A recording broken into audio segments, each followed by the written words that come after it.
Salut tout le monde, c'est Mamax49 et aujourd'hui petite vidéo top 10 des meilleures cartes à craft.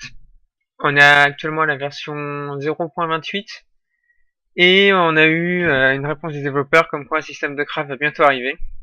Donc histoire que les débutants ne soient pas trop paumés, je vais vous faire un petit top 10 des cartes à craft en priorité. Donc c'est parti.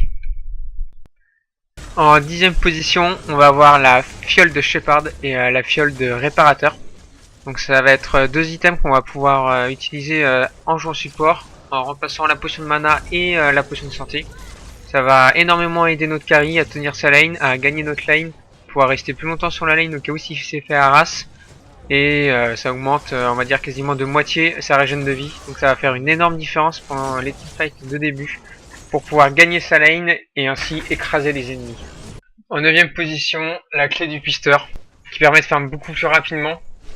Donc si vous êtes jungle et corruption, c'est quasiment obligatoire de la prendre, on va dire. Très très bonne carte.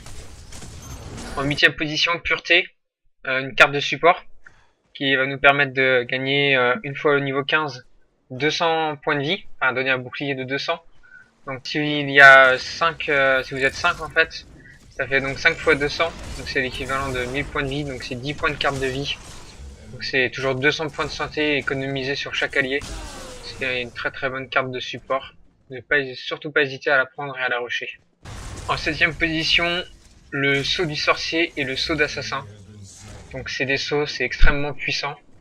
Par exemple sur Grim, vous pouvez poser les sceaux dans la jungle ennemie, et une fois que les adversaires sont low HP, vous avez tout simplement les ultis. Une très très bonne carte, vous allez pouvoir esquiver les ganks.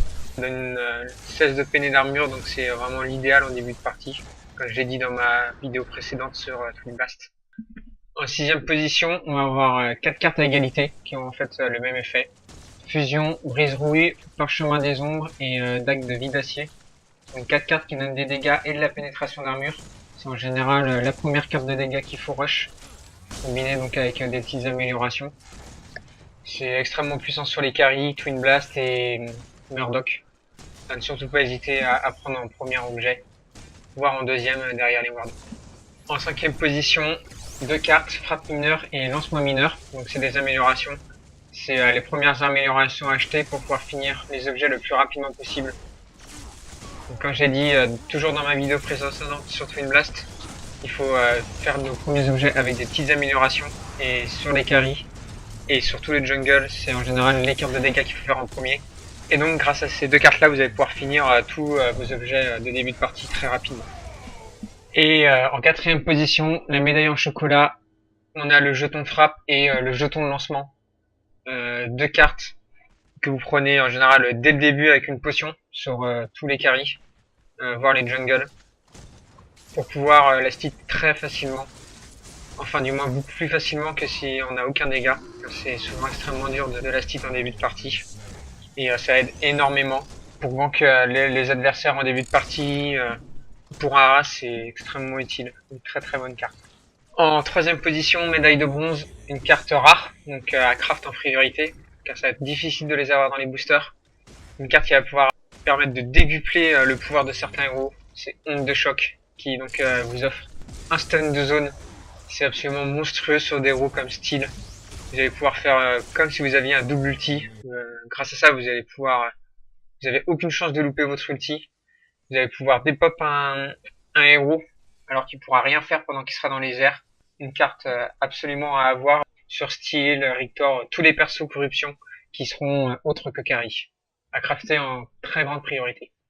En 2ème position, médaille d'argent. Donc on va avoir 2 cartes à égalité que personnellement je n'ai pas, mais ça va être les cartes que je vais crafter en premier. C'est le sceau de protecteur et le sceau de sage. Donc c'est 2 cartes qui vont pouvoir fournir des wards pour éviter les ganks, aider à gank. Donc c'est des cartes absolument monstrueuses qui sont extrêmement fortes car elles fournissent 2 stats intéressants, des dégâts et des points de vie. Et ce qui est très intéressant comparé aux autres wards d'avant, c'est qu'elles n'ont pas d'affiliation. Donc vous allez pouvoir les faire avec tous les héros. Donc si par exemple vous n'avez pas assez d'argent pour pouvoir faire les sauts du sorcier, spécialement pour Grim, rabattez-vous sur le saut de sage. Ça au moins il va vous servir aussi pour Murdoch et pour tous les autres persos énergie. Et enfin, en première position, une des meilleures cartes pour tous les junglers, c'est la clé de BLUR qui va donc pouvoir vous fournir 50% de dégâts supplémentaires contre les héros de la jungle. Donc une carte absolument monstrueuse pour finir la jungle beaucoup plus rapidement. Dites-vous que si l'adversaire n'en a pas, vous aurez fini 3 camps, il en aura fini que 2. Il va vous permettre d'économiser énormément de points de vie contre le bonus bleu, rouge, noir. Donc une très très bonne carte. De plus, elle n'a aucune affiliation, donc vous pourrez les faire sur tous les jungles. Donc c'est la première carte à craft pour moi et une des meilleures cartes du jeu. Et voilà, petite vidéo finie, petit top 10 fini. Donc j'espère que ça vous aura plu. Si vous n'êtes pas d'accord avec mon top 10, c'est tout à fait normal, parce que c'est vachement personnel. Ça va aussi dépendre de chacun ce qu'il possède en pool de cartes.